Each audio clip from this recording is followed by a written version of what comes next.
বৃষ্টি কোথায়? মুসুকে গানা মুসু গানা করতেছে। ও আচ্ছা আচ্ছা। আচ্ছা ওকে বলো তো আমাকে গ্লাস পানি দেওয়ার জন্য। এই বৃষ্টি গাছ পানি নিয়ে আয়। এনেন পানি। বাবা তোকে একটা কথা বলতে চাচ্ছি। কি বলবো বলো।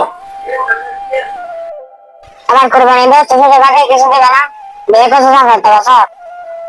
এইবার কোরবানি দিতে তোর শ্বশুর বাড়ি থেকে যদি গরু না দেয়, আমি এই বউ নিয়ে সংসার করতে দিব না।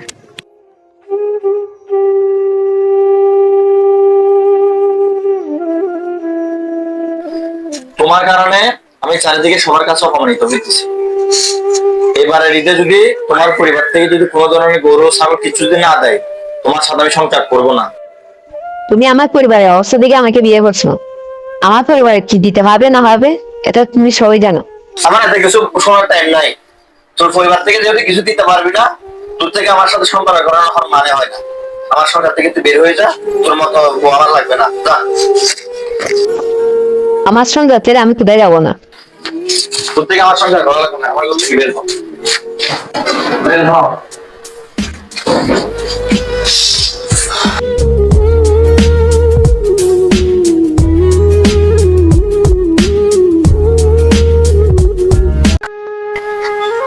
বৃষ্টি মা, আমি কাজে গেলাম গো, অনেক বেলা হয়ে গেল, তারপরে কাজে যেতে হবে।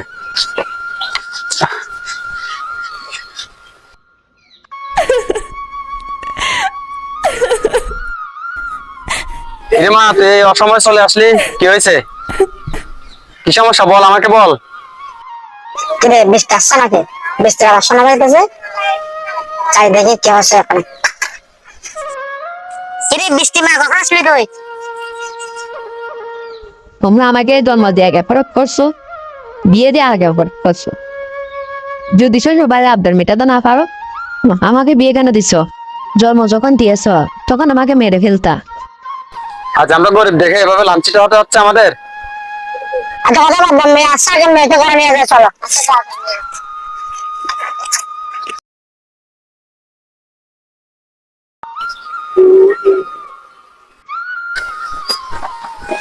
অসময় আবার কে কল দিল? হ্যালো, সালাম আলাইকুম। ওয়ালাইকুম আসসালাম। কেমন আছো? আচ্ছা আলহামদুলিল্লাহ ভালো আছি। তোমারও কি করবে ব্যবস্থা করছে? ব্যবস্থা না করলে আমি তোমাকে আমার ঘরে তুলবো না, আমার সাপ কথা। এটা তোমার বাবাকে তুমি বলিও। মা কিছু বলবি? তোমাদের জামাইকে কল দিচ্ছিলাম, ও বলতেছে গরু না দিলে বল আমার সাথে সংসার করবে না।